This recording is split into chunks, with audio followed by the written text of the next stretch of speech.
Pemirsa, waspadalah bagi kaum perempuan jika membeli make up. Beberapa waktu lalu Polda Metro Jaya membongkar industri kosmetik ilegal di Bekasi, Jawa Barat. Para tersangka diduga menggunakan bahan kimia berbahaya dan menjual produk kosmetik di media sosial. Terkuaknya kasus industri kosmetik ilegal tersebut tersaji dalam Grebek on Location. Yang bahannya apa aja tuh yang buat ini? Sama bubuk teh aja. Tertangkap basah tengah meracik kosmetik palsu. Kita temukan satu rumah. Tapi kan belum ada izin BPOM-nya, Bu. Belum, untuk yang ini belum.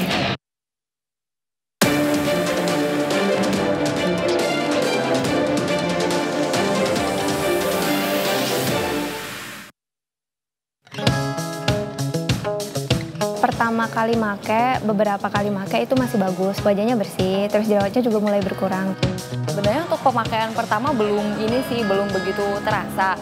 Cuman ada efek ngelupas sedikit. Sebulan, mukanya tuh kayak sensitif gitu, jadi iritasi pada merah-merah gitu.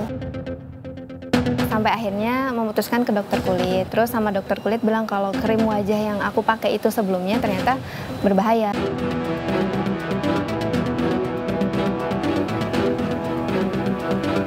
Lagi-lagi oknum tak bertanggung jawab nekat menghalalkan segala cara demi meraup keuntungan besar.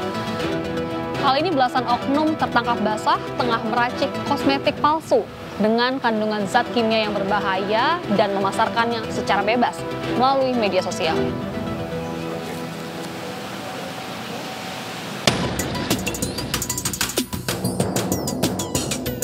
Awalnya itu adanya laporan masyarakat tentang adanya peredaran kosmetik. Jenisnya adalah jenis kayak masker. Ada beberapa jenis yang beredar di reseller-reseller yang ada.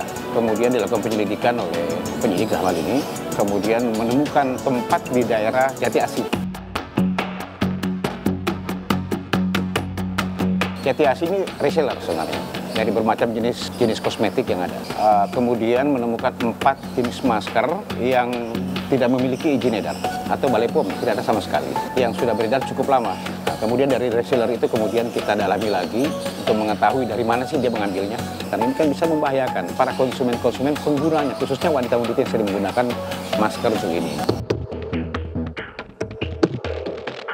Sebagai perempuan ya kita suka belanja skincare, resah juga sih. Ya sebenarnya kan kalau kosmetik palsu tuh bahaya banget. Itu bahaya banget ya buat cewek-cewek, apalagi itu kan kita pakai buat di kulit kita.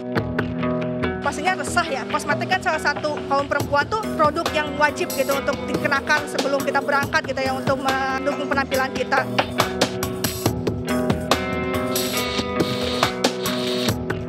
Setelah kita lakukan penggerebekan di daerah Jati Asih, Kota Bekasi tersebut, kita temukan satu rumah kontrakan yang memang sangat tersembunyi.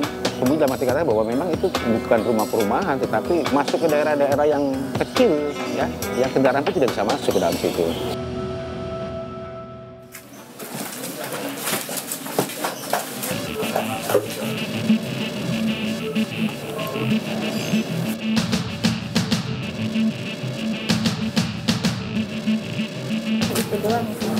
Bahannya apa aja sih, Bu? Ini tepung beras sama ini aja, Pak. Teh. Green tea, iya. Buat apa sih dia? Buat wajah apa? Iya. Oh, wajah. Yang bahannya apa aja tuh, Bu, yang buat ini? Tepung dengan apa? Sama bubuk teh aja. Teh, selain itu apa? Udah itu aja. Itu buat di wajah? Iya, buat di wajah. Tapi udah uji klinis nggak, Bu? Di lab atau apa kan, Bu? Dulu sih pernah kita masukin lab, Pak. Ininya sih 0% semua, masuknya dari nggak ada pewarna, nggak ada, semuanya aman sih. Tapi kan belum ada izin ininya, Bu, di BPOM-nya, Bu? Belum, untuk yang ini belum. Sehari sih kalau di kiloannya itu kan sehari paling 50 kilo. Kalau sasetannya 1000. Dijual kemana aja? Dijualnya sih di ini aja ya, ada yang beli, ada yang order. Kering, kering di blender di ini jadi tepung baru dicampur. Ini mau lihat apa? Boleh.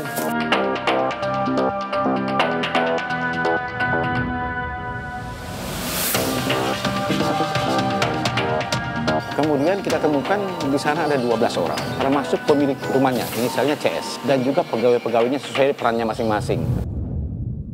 Ini udah berapa lama beroperasi? 6 bulan. Oh, masker doang. Masker aja? Masker kecantikan. Oh, buat muka gitu ya? Cuma pesanan paling seminggu sekitaran 2.000. Udah banget. Dijualnya kemana ya? Jual online. Online? Nggak ke toko-toko di pasar apa gitu? Ada jual pertokoan, kita jual online. Oh gitu. Berapa harganya? 2.000. Pencampuran, mereka belajar dari otodidak yang ada, dia otodidak belajar dari media-media dan juga beberapa buku-buku yang ada, bagaimana pencampuran, kemudian itu diaduk. Jadi udah siap. Jadi ini udah siap. Udah. Yang siap di packing, di saset lah ya. Iya, bisa setting. Terus kalau Ini kan ini tehnya udah digiling, tepungnya itu. Mana? yang masih nah, tepungnya satu. Tepungnya kan jadi ini setelah dicampur sama ini kan. Kalau ada ini tuh deh, pakai plastik tuh.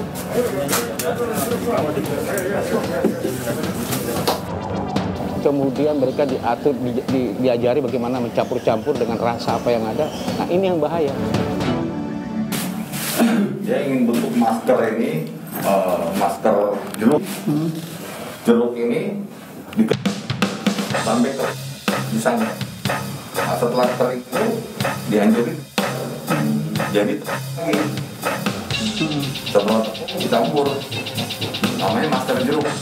Kalau resellernya dia omsetnya sampai 4-5 M per bulan.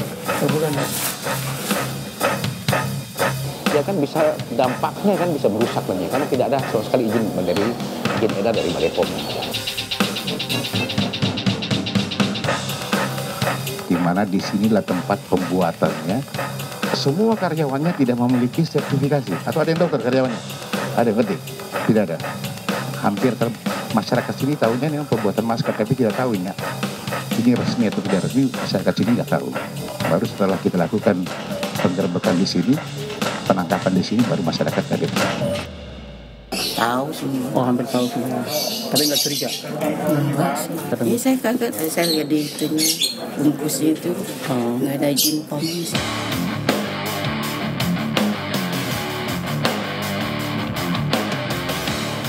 Kami kenakan di pasal 197 itu pasal 196 ya, di Undang-Undang Nomor 36 tahun 2009 tentang kesehatan. Ancamannya cukup tinggi, 15 tahun penjara dan juga denda sekitar 1,5 miliar.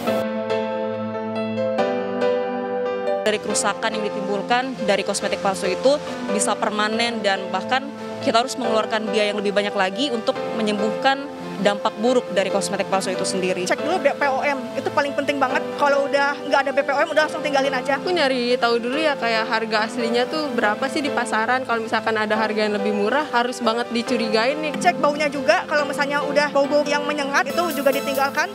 Belanja di official store-nya maupun itu di online, atau enggak kita datang ke tokonya langsung.